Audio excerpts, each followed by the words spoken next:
জয় মা তারা, জয় গুরু বামদেব। বাস্তুভূমি আয়তাকার হলে কেমন হবে? বা বাড়ি তৈরির জন্য আয়তাকার বা বর্গাকার জমি সর্বোৎকৃষ্ট।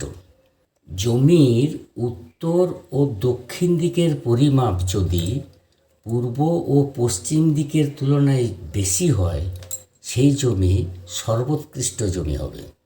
তবে এই ধরনের আয়তাকার জমিতে চওড়া ও লম্বার দিকের অনুপাত 1:2 হওয়াই শ্রেয়। এই সীমার অতিরিক্ত মাপের জমি অশুভ হয়।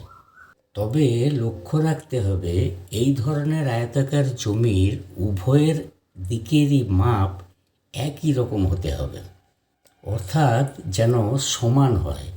এই ধরনের জমি হলে গৃহস্বামীর সুখ শান্তিতে বিরাজ করে। তোমাদের পাশে আছি, সকলে ভালো থেকো। আমার ভিডিও ভালো লাগলে পাশে থেকো। রাধা রাধা।